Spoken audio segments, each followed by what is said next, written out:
Namaskar. Welcome to the Excel. This is the first video of mine on this channel and YouTube as well. तो दोस्तों मेरे channel का नाम है दी Excel. इसमें एक्सेल का मतलब होता है टू बी डिस्टिंग्विश्ड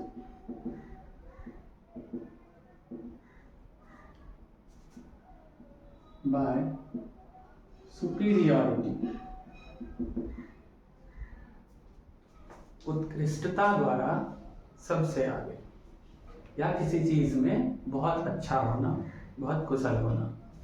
तो आज हम इस चैनल पर सेंट्रल एंगल और सर्कल के बारे में कुछ जानेंगे। तो सबसे पहले हम शुरू करते हैं कुछ चीज़। आइए हमारे साथ जुड़े रहिए, हम लोग देखते हैं और कुछ सीखते हैं।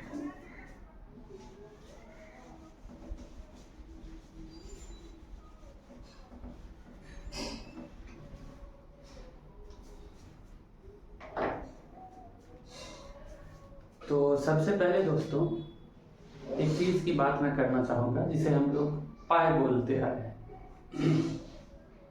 पाई तो सुना बहुतों ने है, लेकिन असल में हम लोग अभी तक इसके बारे में उतना अच्छे से जान नहीं पाए हैं कि ये है क्या, आखिर ये आया कहाँ से है। तो हम लोग पाई पर चर्चा करते हैं और पाई को समझते हैं। तो सबसे पहले एक सर्कल लेते हैं। This is a circle. Circle में हमारा सेंटर और ये हमारा डायमीटर डी। तो जब दोस्तों हम लोग सर्कल को देखते हैं और सर्कल के अंदर ये डायमीटर है और इसके सरकमफेरेंस पर हम लोग चलने की कोशिश करते हैं, तो इसके सरकमफेरेंस पर अगर इस तरह से हम लोग चलते हैं तो 1D चलते हैं। 1D मीन्स यहां से यहां तक का डिस्टेंस एक डायमीटर के इक्वल है। यहां तक से यहां तक एक डायमीटर के इक्वल है लेंथ। इसके बाद अगेन जब हम लोग यहाँ से स्टार्ट करते हैं चलना, तो हम लोग यहाँ से चलते हुए इस जगह तक आते हैं और हम लोग बोलते हैं ये सेकेंड डी है। 2D 1D length 2D length. Again जब हम लोग यहाँ से चलना शुरू करते हैं और यहाँ से बढ़ते हुए हम लोग 3D को जब हम लोग देखते हैं तो यहीं पे आके खत्म हो जाता है। मीन्स अगर हम लोग सरकमफेरेंस पर चलना शुरू करें तो 3D डिस्टेंस कवर करने में हम लोग इस पॉइंट तक पहुंचेंगे और अभी भी हम लोग पूरे सरकमफेरेंस को कवर नहीं कर पाएंगे। इस बीच में जो ये गैप रह जाता है ना, इसका लेंथ होता है 0.14। और अगर हम लोग इसको देखें तो ये एक सरकमफेरेंस है, तो इसको हम लोग लिख सकते हैं circumference of a circle is equal to 1, 2, 3 and 0.14। तो 3.14। अच्छा, ये 3.14 है क्या, ये आखिर आया कहाँ से? तो हम लोग सबसे पहले जरा सा इस चीज को देखते हैं। Circumference bye diameter. Circumference bye diameter, इस चीज की अगर हम लोग रेशियो निकालते हैं तो हमारे पास जो निकल करके आता है वही होता है पाई। जब हम लोग सरकमफेरेंस बाय डायमीटर निकालते हैं इस चीज की रेशियो, इसी रेशियो को हम लोग नाम देते हैं पाई की, जो आज तक हम लोग पढ़ते आए थे। इस रेशियो को हम लोग बोलते हैं पाई। अब जब हम लोग सरकमफेरेंस जान रहे हैं, डायमीटर भी पता है, तो सरकमफेरेंस बाय डायमीटर को हम लोग 2r लिख सकते हैं। 2 रेडियस इज इक्वल टू पाई। और इस सरकमफेरेंस को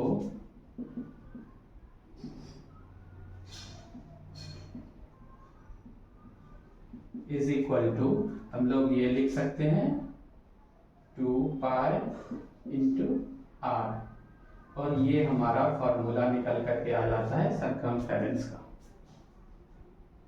और सरकमफेरेंस जब हम लोग चले थे तो कितना चले थे 3.14, और क्या चले थे d चले थे, यहाँ 3.14 इंटू डी, 3.14 d चले थे, 3.14 d, 1d 2d 3d and 0.14, मतलब 3.14 d चले थे। अगर हम लोग इसको भी सॉल्व करें तो 3.14 और d को अगर हम लोग 2r लिखते हैं, d को 2r लिखते हैं, और हमें पता है बहुत अच्छे से कि ये जो 3.14 है इसी को हम लोग पाई बोलते हैं, जिसको हम लोग पाई का वैल्यू करके लिखते हैं 3.14। तो हम लोग इसको लिख सकते हैं पाई इंटू 2r।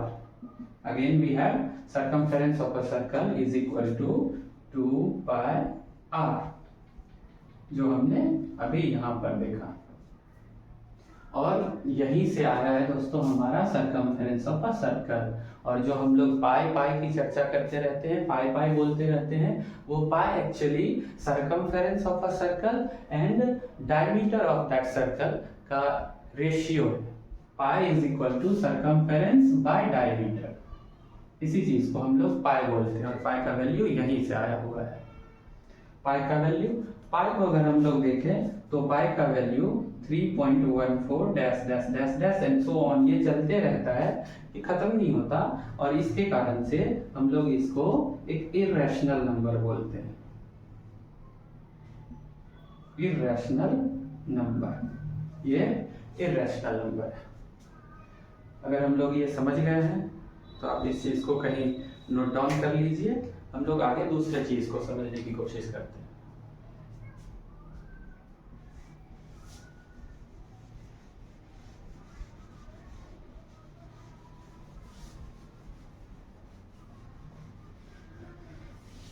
अब जो नेक्स्ट टॉपिक मैं डिस्कस करने वाला हूं वो है सेंट्रल एंगल की, एंगल के बारे में हम लोग अभी जानेंगे। दोस्तों हम लोग बहुत दिन से सुनते आ रहे हैं कि जब भी एक लाइन स्वाइप करता है, कुछ दूर ट्रेवल करता है, तो उसके बीच में वो कुछ एंगल कवर करता है, कुछ एंगल फॉर्म करता है। अब इस एंगल को हम लोग और अच्छे से जानेंगे, ये किस किस तरह का हो सकता है, इसको हम लोग किस किस यूनिट्स में मेजर कर सकते हैं, और हम लोग इसमें क्या क्या और जान सकते हैं, हम लोग इस चीज को देखेंगे।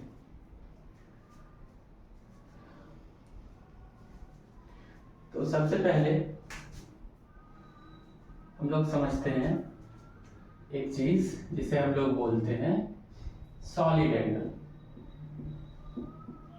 सॉलिड एंगल, इससे भी पहले एंगल जो है, एंगल को हम लोग थीटा से डिनोट करते हैं। एंगल को डिनोट करते हैं हम लोग थीटा से। लेट्स से हमारे पास एक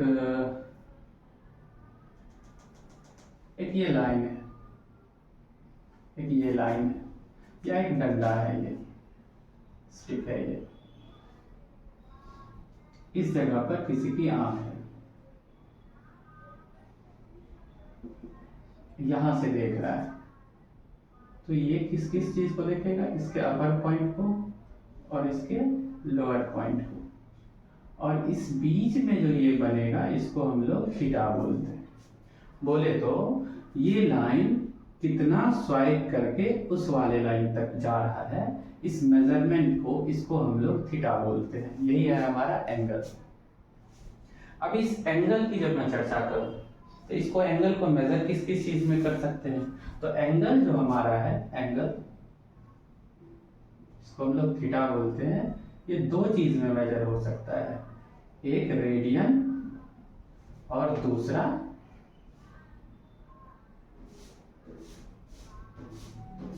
डिग्री।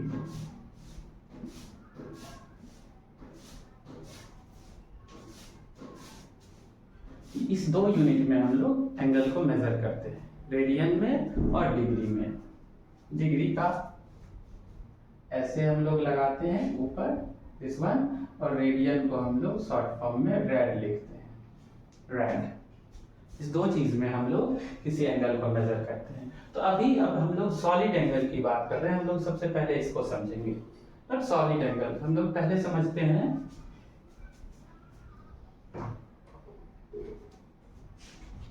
प्लेन एंगल को। सॉलिड एंगल हम लोग बाद में डिस्कस करेंगे, पहले हम लोग समझते हैं प्लेन एंगल को, क्योंकि प्लेन एंगल समझे बिना सॉलिड एंगल समझना थोड़ा मुश्किल हो जाएगा। हम लोग प्लेन एंगल को समझ लेते हैं पहले। ये हमारा एक लाइन है, सिंगल लाइन, और इस लाइन को जब हम लोग देखते हैं तो इसके अपर पॉइंट और lower point, lower most point, इस दोनों के बीच में जितना का एंगल बनता है ये, इसी को हम लोग बोलते हैं प्लेन एंगल। प्लेन एंगल, ये हमारा प्लेन एंगल है। अगर इस चीज को और अच्छे से हम लोग समझे तो हम लोग मान लेते हैं कि ये एक सर्कल है, ये एक सर्कल है, और सर्कल में एक पॉइंट है जहां से हम लोग देख रहे हैं, या जहां पर लाइट इमिट हो रही है, जहां पर एंगल फॉर्म होगा, उस पॉइंट का सेंटर हम लोग बोल रहे हैं, ये सेंटर है। इस जगह से जब हमारा लाइट तो यहाँ और यहाँ पड़ता है तो इसके बीच में थीटा एंगल फॉर्म होता है। ये तो हम लोग समझ रहे हैं। ये प्लेन एंगल जब हम लोग पढ़ रहे हैं, इट मीन्स ये single plane, single dimension figure की बात हो रही है। किसी प्लेन में जब फिगर बन रहा होगा, वहां पर जब हम लोग एंगल मेजर कर रहे होंगे, उस जगह की बात हो रही है। यहाँ पर कभी हम लोग 3D इमेज नहीं लेंगे। जब हम लोग 3D इमेज की बात करेंगे तो वो हमारा सॉलिड एंगल के अंदर चला जाएगा, और उसको हम लोग सॉलिड एंगल में पढ़ेंगे। जब भी प्लेन एंगल की बात हो तो उस जगह पर हमारा वन डायमेंशनल फिगर की बात हो रही होगी, उस जगह पर हम लोग प्लेन एंगल निकालेंगे। दो लाइन है, दो लाइन के बीच में एंगल है, ये प्लेन एंगल का केस हो गया। किसी ट्राइंगल में कोई ट्राइंगल बना हुआ है, उसमें थीटा है, ये प्लेन एंगल का केस है। ये सारा चीज प्लेन एंगल के अंदर आ जाएगा। तो अगर हम लोग इसको और अच्छे से समझे तो अभी मैंने डिस्कस करा था कि एंगल को हम लोग दो यूनिट में देखते हैं, एक रेडियन और एक डिग्री। तो सबसे पहले हम लोग समझेंगे रेडियन को, क्योंकि बहुत अच्छा टॉपिक है रेडियन, और बहुत बच्चे फंस भी जाते हैं रेडियन में। और रेडियन की ज़रूरत कहाँ पर है? तो हम लोग जब हायर क्लास में जाते हैं, अभी 10th में तो ठीक है, बहुत इजी है, हम लोग कर लेते हैं, कवर कर लेते हैं डिग्री में काम करके। लेकिन जब हम लोग हायर क्लास में जाते हैं तो वहाँ पर जब हम लोग डिग्री के साथ कैलकुलेशन करते हैं तो वो हमारा कैलकुलेशन बहुत सारा मिस्टेक्स हो जाता है, बहुत सारी एरर्स आ जाती है, उसमें बहुत बड़ा डिफरेंस हो जाता है आंसर में।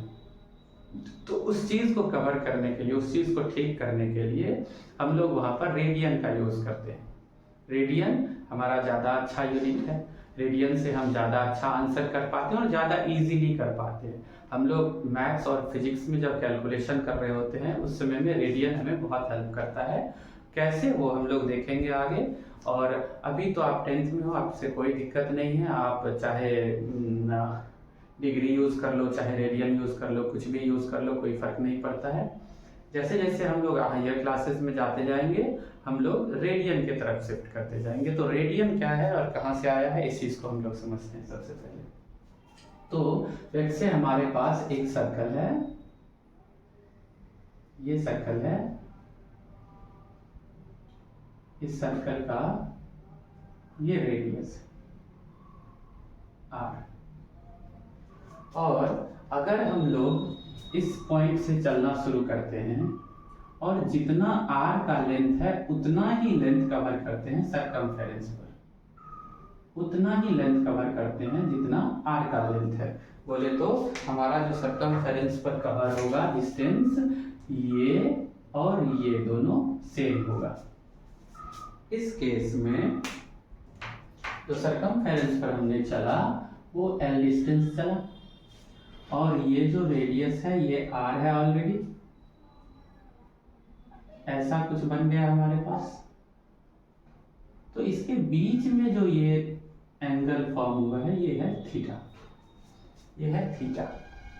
तो हम लोग इस थीटा को जब मेजर करेंगे, थीटा को जब हम लोग निकालने की कोशिश करेंगे कि ये कितना कवर किया, ये कितना दूर चला, इस चीज को हम लोग रेडियन में लिखते हैं और हमारा रेडियन इज इक्वल टू होता है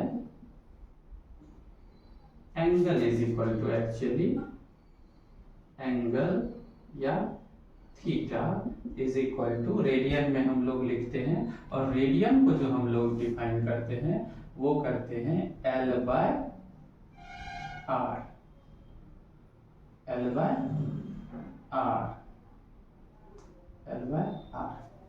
अब इस चीज में एक चीज ध्यान देने लायक है कि ये L को अगर हम लोग देखें तो L का भी यूनिट मीटर लेंथ है और R रेडियस का भी यूनिट मीटर या सेंटीमीटर, जिस भी यूनिट में रखो, ये दोनों कैंसिल हो जाता है और हमारे पास कुछ भी नहीं बचता यूनिट। इसीलिए हम लोग इसको बोलते हैं कि इसके पास कोई यूनिट नहीं है, इट हैज नो यूनिट या सिंपली डायमेंशनलेस,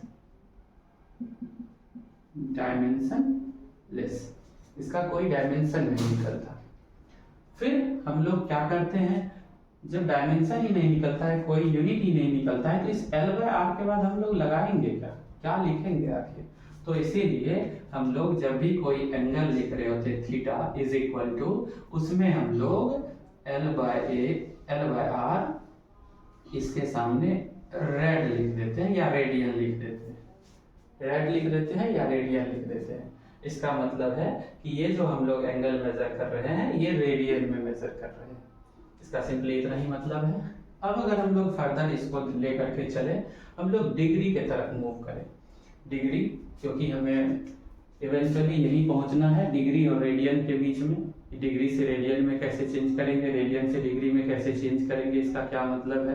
वहां तक पहुंचने के लिए हम लोग अगर ये समझे कि ये एक सर्कल है, ये एक सर्कल था जिसको हमने यहाँ थीटा चलाया था, थीटा नहीं, हम लोग इसको 360 चलाने वाले हैं, पूरा एक सर्कल कंप्लीट मूव कराने वाले हैं, कंप्लीट राउंड लेंगे यहाँ से। तो ये यहाँ से चल करके ये 360 मूव करके वापस यहीं आ जाएगा, तो डिग्री इसमें 360 डिग्री हो जाएगा। हमें पता है वन कंप्लीट टर्न 360 का होता है, तो थीटा में तो ये 360 मूव कर गया, तो इसका L क्या निकलेगा। अगर एक कंप्लीट टर्न हो जाए सर्कल में, तो इसके सरकमफेरेंस में भी यहां से चलना शुरू किया था पॉइंट और वापस लौट करके यहीं पहुंच गया, इट मींस पूरा सरकमफेरेंस चल गया। अगर पूरा सरकमफेरेंस चल गया तो हम लोग अभी पिछले टॉपिक में देखे थे कि सर्कल का सरकमफेरेंस होता है 2 पाई r, कैसे होता है हमने वो निकालना भी सीखा था। तो हम लोग यहाँ L के जगह पर लिख सकते हैं 2 पाई r और नीचे r ऑलरेडी है और इस तरह से हमारा ये r और r कैंसिल हो जाता है। इसके बाद हम लोग रेड लिखते हैं, बस एक नोटेशन कि ये रेडियन में है।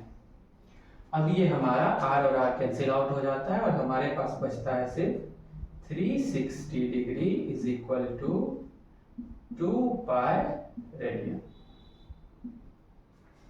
इस 2 से ये कैंसिल आउट हो जाएगा और ये बच गया 180 डिग्री।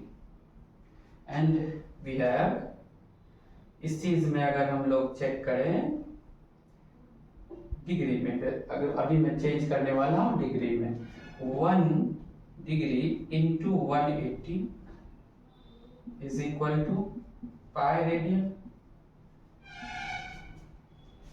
हमें पता है 1 जो है उससे हम लोग किसी भी नंबर में मल्टीप्लाई कर सकते हैं, क्योंकि 1 इज ए मल्टीप्लिकेटिव आइडेंटिटी और हम लोग जब किसी चीज में भी 1 से मल्टीप्लाई करते हैं तो उसमें कोई चेंजेस नहीं आती है, वो नंबर एज इट इज रहता है। तो हम लोग यहाँ 1 से 180 में मल्टीप्लाई कर दिए और इसमें कोई चेंज नहीं आया, ये एज इट इज, जो ये 180 है वही यहाँ भी 1 इंटू 180 है is equal to pi radian.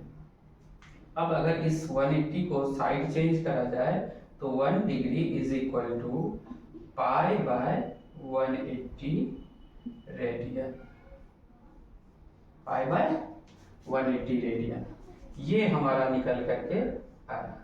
और इसी को हम अब फर्दर यूज करते हैं चेंज करने में, चेंजिंग ऑफ यूनिट्स में। अब हर जगह हम लोग चेंज करने के लिए इसी चीज का यूज करेंगे, इसको ध्यान से देख लीजिए।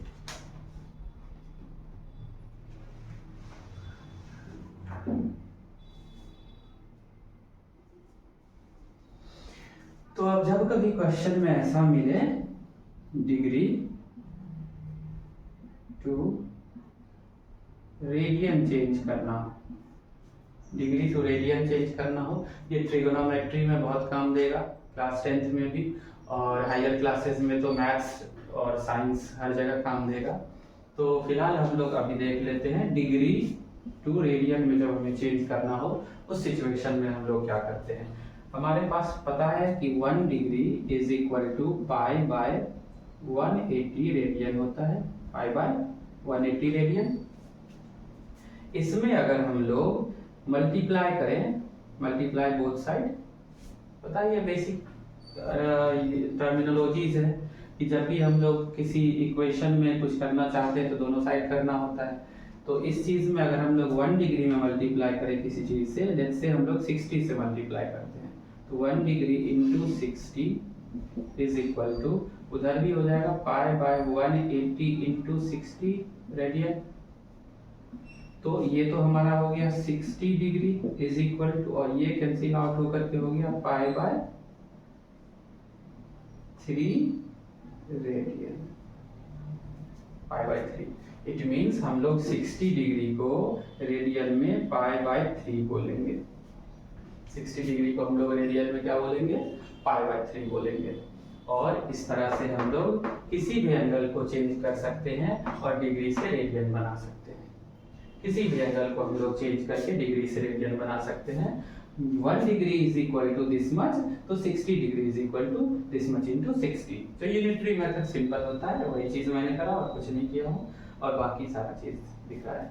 अब हमारे पास एग्जाम्पल के लिए सेकंड अनदर एग्जाम्पल हम लोग लेते हैं, जिसमें हम लोग लेंगे 90 डिग्री को। 90 डिग्री को हम लोग क्या बोलते हैं, तो 1 degree is equal to pi by 180 radian. अगर हम लोग 90 डिग्री लेंगे is equal to pi by 180 into 90 radian. इसका मतलब 90 degree is equal to pi by 2 radian आता है। 90 degree is equal to pi by 2 radian आता है। और हम लोग इसका यूज करके किसी भी एंगल का निकाल सकते हैं, वो डिग्री से रेडियन में कितना बन जाएगा। तो ये था हमारा प्लेन एंगल, और इसका यूज हम लोग अलग अलग जगह पर करते हैं। सर्कल को सॉल्व करने में करते हैं, ट्रिगोनोमेट्री में करते हैं, ट्राइंगल्स में करते हैं, क्योंकि ट्रिगोनोमेट्री तो इवेंचुअली ट्राइंगल का ही यूज है। तो हम लोग इसको हर जगह सॉल्व करने में काम कर सकते हैं, और ये है हमारा प्लेन एंगल। अच्छा, हमने अभी क्या चेंज करा था, डिग्री टू रेडियन में। अगर हमें रेडियन टू डिग्री में चेंज करना हो तो हम लोग क्या करेंगे, तो घबराने की बात नहीं है। जैसे हम लोग यहाँ पर 1 इंटू 180 किए थे, इसमें हम लोग बस इधर चेंज करेंगे, और ये हमारा लिखा जाएगा 180 is equal to pi radian. और हम यहाँ पर 1 बचा करके इसको कर दे 180 by pi is equal to 1 radian, 180 degree 1 radian. अब हम यहाँ जितना भी रेडियन डालें, लेट्स से 60 रेडियन, तो ये हमारा हो जाएगा 60 इंटू 180 बाय पाई, इतना डिग्री, इतना डिग्री। तो हमारा ये चेंज करने का तरीका था, और ये प्लेन एंगल का पूरा कॉन्सेप्ट था। अब हम लोग समझने वाले हैं सॉलिड एंगल को।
तो आइए हम लोग जो नेक्स्ट टॉपिक पढ़ेंगे वो है सॉलिड एंगल।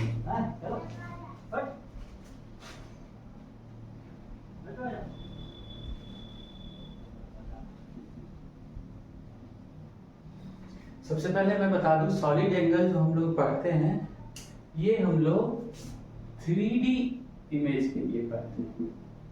3D इमेज के लिए, 3 डायमेंशनल इमेज के लिए हम लोग इसका यूज हमेशा 3 डायमेंशनल इमेज में करते हैं, 2 डायमेंशनल में नहीं।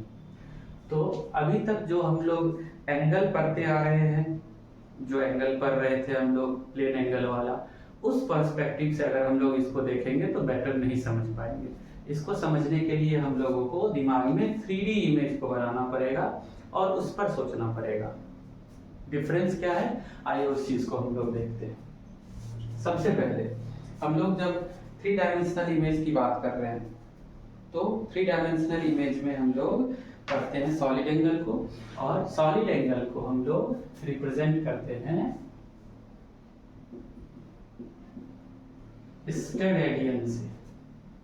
स्टेरेडियन SR इसको लिखते हैं हम लोग, SR लिखते हैं स्टेरेडियन को, और इसका नोटेशन होता है ओमेगा। ओमेगा ओमेगा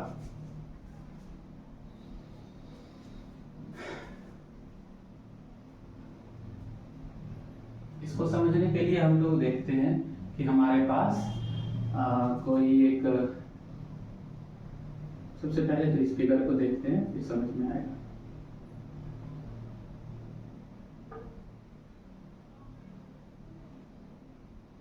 ये एक चीज है, कोई ऑब्जेक्ट है, और यहाँ पर एक आई आंख है जिससे हम लोग इसको देख रहे हैं। अब जब इसको देखेंगे तो एक तो ये एक लाइन ये बनेगा। अगर सिर्फ इस लाइन को हम लोग देखते या इस स्टिक को देखते, कुछ भी चीज अगर इसको देखते तो इसके बीच में हमारा थीटा एंगल फॉर्म होता, करेक्ट, थीटा एंगल तो फॉर्म होगा।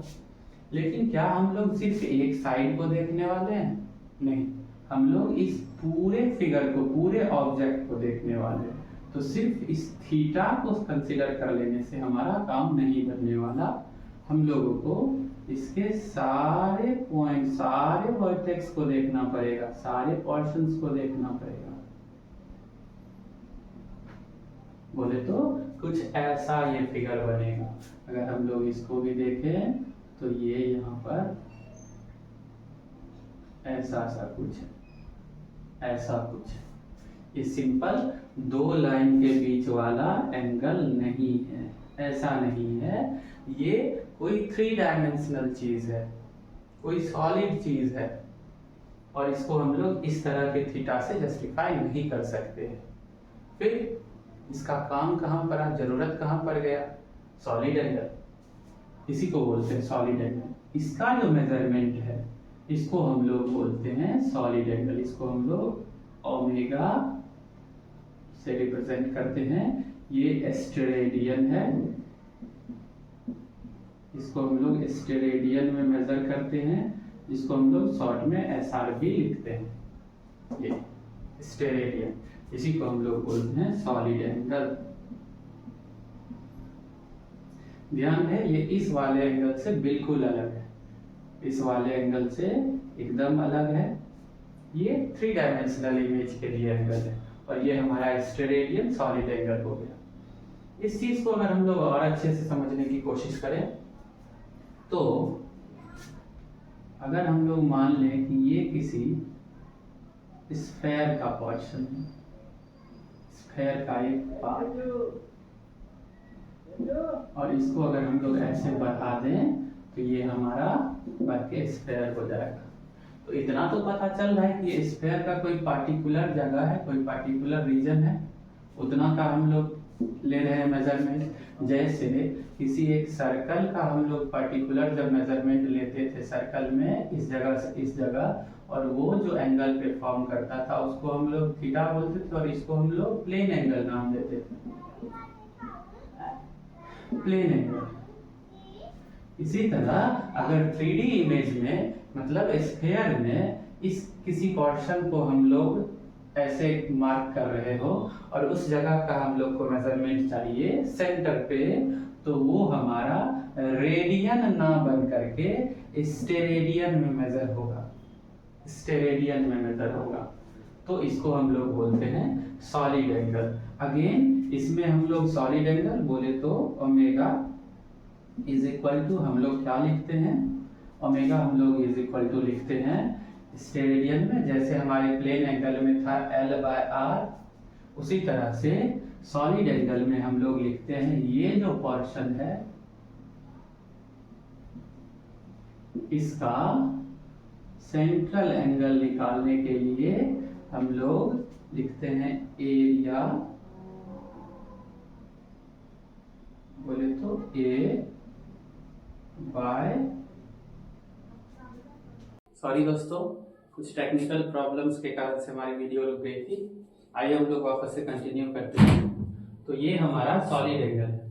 सॉलिड एंगल हम लोग जानते थे किसी 3D इमेज में हम लोग निकालते हैं, वो भी कब, जब हमें इस वाले पर्टिकुलर एरिया को जानना हो, इस वाले पर्टिकुलर जोन को जानना हो कि ये कितने पोर्शन तक ये कवर करेगा एंगल।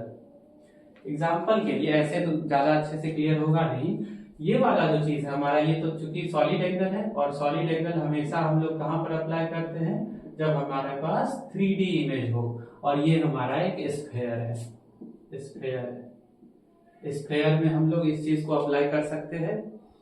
ये हमारा स्फेयर है, स्फेयर में एक पोर्शन हमने कट किया जो कि ये पोर्शन है। अब ये पोर्शन सेंटर पर कितना पर्टिकुलर एंगल बनाएगा, कितना पर्टिकुलर एंगल बनाएगा, ये वाला इसका प्रोजेक्शन हो जाएगा, ये पर्टिकुलर एंगल बनाएगा ये सेंटर पर। जैसे हम लोग प्लेन एंगल में दो लाइन के बीच में थीटा बोलते थे, इसमें अब चाहे हम लोग इतनी छोटी सर्कल बना ले या इतना बड़ा सर्कल बना ले, उससे कोई मैटर नहीं करता है।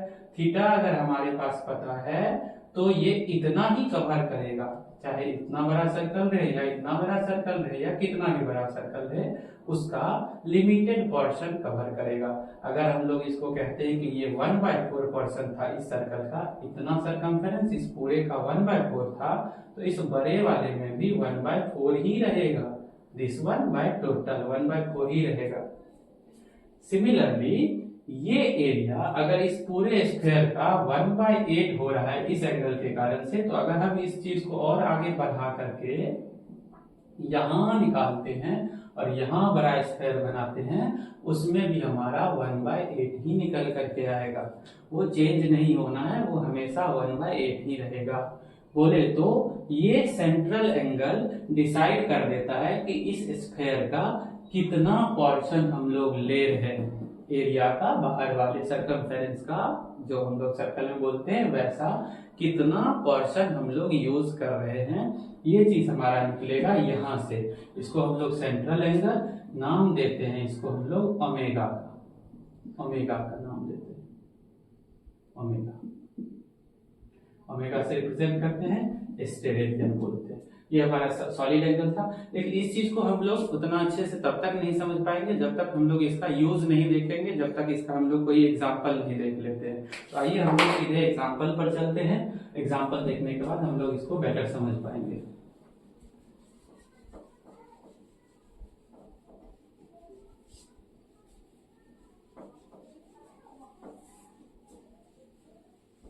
इससे पहले कि मैं आपको इसका एग्जांपल बताऊं, सबसे पहले मैं ये बता देता हूं कि सॉलिड एंगल जो हमारा ओमेगा है, सॉलिड एंगल ओमेगा, इसका फॉर्मूला होता है, इसका फॉर्मूला होता है area A by radius square, by radius square. इसको हम लोग सीधे यूज करके देखते हैं। एग्जाम्पल के लिए मैं लेता हूं एक लाइट सोर्स, एक कोई सा लाइट बल्ब है, कोई सा एलईडी बल्ब होगा, एक छोटी सी एलईडी बल्ब मैंने लिया, उसको मैंने क्या किया, एक टेनिस बॉल के अंदर डाल दिया। एक टेनिस बॉल के अंदर डाल दिया, ये हमारा टेनिस बॉल है, और टेनिस बॉल को मैंने एक स्फेरिकल सेल के अंदर डाल दिया, स्फेरिकल सेल के अंदर डाल दिया।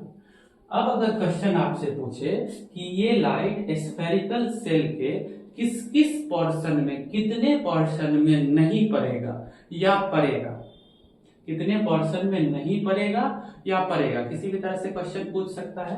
क्वेश्चन होगा आपका light not falling on the portion of spherical shell, light not falling on the portion of the spherical shell, कितने पोर्शन पर लाइट नहीं पड़ रहा है। तो हम लोग इसका आंसर कहेंगे कि किसी भी पोर्शन पर, किसी भी जगह पर लाइट नहीं पड़ रही है, लाइट कहीं जा ही नहीं रही है। क्यों? क्योंकि ये टेनिस बॉल के अंदर में है।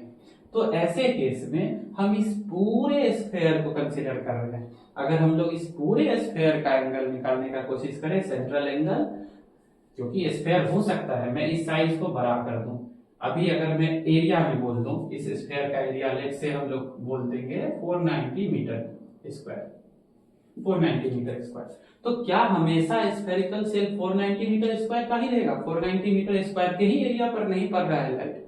नहीं, अगर हम लोग इस स्फेयर को बड़ा कर देते हैं तब फिर पूछेगा कि कितने पोर्शन पर लाइट नहीं पड़ रहा है, तो हमारा आंसर बड़ा हो जाएगा, हमारे पास हो सकता है 600 मीटर स्क्वायर हो जाएगा आंसर। तो हम लोग एरिया को देख करके इस चीज का आंसर बिल्कुल नहीं कर सकते हैं कि कितने पोर्शन पर लाइट नहीं पड़ रहा है। उसके बदले हम लोग अगर सेंट्रल एंगल बोल देते हैं कि दिस मच सेंट्रल एंगल पर लाइट नहीं पड़ रही है, वो ज्यादा अच्छा होगा, वो हर एक कंडीशन पर अप्लाई करेगा, हर एक साइज के स्फेयर पर अप्लाई होगा। इसलिए हम लोग सॉलिड एंगल निकालते हैं, ना कि एरिया के टर्म में इसको बोलते हैं। तो हम लोग सिर्फ सॉलिड एंगल बोल देंगे।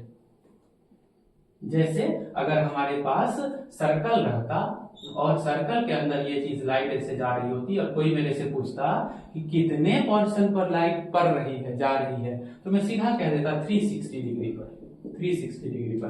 अब आप चाहे इतनी छोटी सर्कल रखो, इतनी बड़ी सर्कल कर दो, उससे कोई मतलब नहीं है, उसके पूरे 360 डिग्री पर पड़ने वाला है। सिमिलरली ये तो 3D इमेज है, इस पर मैं 360 डिग्री तो बोल नहीं सकता हूँ, 360 डिग्री प्लेन एंगल है, सिर्फ दो लाइन के बीच में। कोई एक प्लेन में जो चीज रहता है उसमें बात करी जाती है, 3D इमेज में फिर मैं कैसे बात करूंगा?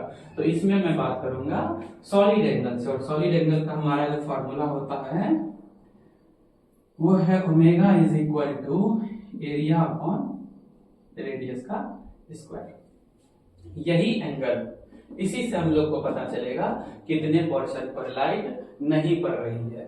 तो इसको निकालने के लिए हम लोग ये कंसीडर करते हैं एरिया।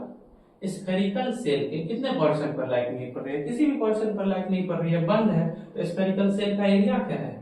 4 पाई आर स्क्वायर। स्फेयर का एरिया 4 पाई आर स्क्वायर होता है, और अपॉन उसका जो रेडियस होगा आर होगा, तो उसका आर स्क्वायर। ये हमारा हो गया ओमेगा या सॉलिड एंगल, सॉलिड एंगल। इतने पर लाइट नहीं जा रही है, आर स्क्वायर कैंसिल हो जाएगा।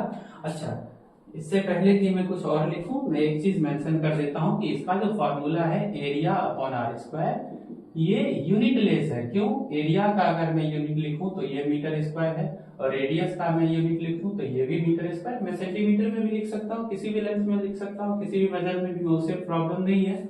लेकिन एट द एंड ये दोनों का दोनों कट ही जाएगा और ये बन जाएगा डायमेंशनलेस, डायमेंशनलेस, या हम लोग सीधे बोल सकते हैं no unit. It has no unit, इसके पास अपना कोई यूनिट है ही नहीं। तो अब जब यूनिट नहीं है तो हम लोग पहचानेंगे कैसे? यहां हम लोग सॉल्व करके निकाल तो लिए, ओमेगा इज इक्वल टू 4 पाई, हमने निकाल तो लिया, लेकिन इस 4 ये क्या है? 4 पाई, 4 पाई को हम लोग समझेंगे कैसे, ये किस चीज को डिनोट कर रहा है? तो 4 पाई के लास्ट में हम लोग स्टेरेडियन लगा देते हैं, एसआर। यहाँ जो हमारा डायमेंशन कुछ नहीं बना था, तो डायमेंशन के बदले में हम सिंपली एसआर लिख देते हैं, एसआर स्टेरेडियन। ये दिखाता है कि हमने यहाँ पर सॉलिड एंगल निकाला है, ये एसआर। तो अब जब आपसे क्वेश्चन पूछे कि light not falling on the portion of the spherical shell, तो हम लोग उसके सामने लिखेंगे 4 पाई ऐसा, 4 पाई स्टेरेडियन पर लाइट नहीं पड़ रही है। दूसरे केस में अगर यहाँ पर इस बॉल को काट दिया जाए, लेट्स से इसमें से आधे टेनिस बॉल को मैंने कट कर दिया, आधे को काट दिया, तो आधा बॉल काटने के बाद हमारा जो सिचुएशन बनेगा वो कुछ ऐसा बनेगा कि इससे लाइट अब इधर इधर जाने लग जाएगी, इसी जगह लाइट आने लग गई, इसी जगह लाइट आने लग गई। इस हेमिस्फेयर में ये वाला जो हेमिस्फेयर बच रहा है जिधर टेनिस बॉल है, इधर लाइट नहीं जाएगी, और ये वाला हेमिस्फेयर जिधर टेनिस बॉल नहीं है इधर लाइट आएगी। अगेन अब आपसे पूछे सेंट्रल एंगल कितना था, कितना एंगल में लाइट जा रही है, कितने में नहीं जा रही है, दोनों तो सेम ही चीज है, तो मैं देख रहा हूं नहीं जाने वाली, तो अगेन मैं इसमें फॉर्मूला लगाऊंगा, अगेन फॉर्मूला लगाऊंगा मैं area upon R square steradian. Area अब हमारे लिए कितना हो जाएगा, हेमिस्फेयर का, अब स्फेयर का एरिया नहीं रहा, अब हमारे पास हेमिस्फेयर का एरिया हो गया, और हेमिस्फेयर का area 2 pi R square upon R square, और ये आर स्क्वायर कैंसिल और इधर स्टेरेडियन यूनिट के लिए बस हमारे पास बच गया 2 पाई स्टेरेडियन, ये हमारा हो गया। अब कोई मेरे से पूछेगा कितने पोर्शन पर लाइट नहीं जा रही है, मैं बोलूंगा 2 पाई स्टेरेडियन। कोई मेरे से पूछेगा कितने पोर्शन पर लाइट जा रही है, फिर मैं बोलूंगा 2 पाई स्टेरेडियन। अच्छा, इस सोर्स को अगर चेंज कर दिया जाए, ये तो सेंटर में था, इसको अगर चेंज कर दिया जाए, अगर मैं ऐसा बोलूं कि इसको मैं अब सेंटर से हटा करके यहां डाल दे रहा हूं, यहां डाल दे रहा हूं, लाइट अब यहां से निकलेगी, तो आप बताओ क्या ये सेम रहेगा एंगल? नहीं, बदल जाएगा। क्यों? क्योंकि अब जो यहां से लाइट निकलेगी वो टेनिस बॉल के इस पोर्शन तक ही निकल पाएगी, और इधर सिर्फ इस पोर्शन तक ही निकल पाएगी, इस बीच में लाइट जाएगी। लेकिन ये जो जोन बच रहा है ये बेकार हो जाएगा, और ये जो जोन बच रहा है ये बेकार हो जाएगा, इसमें लाइट नहीं जा पाएगी। इसका मतलब हमारा यहाँ पर एंगल कमने वाला है, एंगल कमने वाला है, यहाँ पर हमारा सॉलिड एंगल का वैल्यू कम जाएगा अगर मैं लाइट सोर्स के पोजीशन को चेंज कर दूं। तो हमारा आज का क्लास यहीं तक था, जिसमें हमने सीखा प्लेन एंगल क्या होता है, जिसमें हमने सीखा सॉलिड एंगल क्या होता है, और मोस्ट इंपॉर्टेंटली पाई क्या होता है। जिस पाई को हम लोग अभी तक पढ़ते आए हैं उस पाई का वैल्यू क्या होता है, कहां से आता है, और सर्कल का जो सर्कमफेरेंस है उस सर्कमफेरेंस को हमने आज तक सिर्फ रटा था, याद करा था 2 पाई आर, लेकिन वो आया कहां से, आज हमने उस चीज को देखा। तो ये पहली क्लास थी, अगर कोई प्रॉब्लम हुई हो तो माफी चाहता हूँ। थैंक यू, नमस्कार।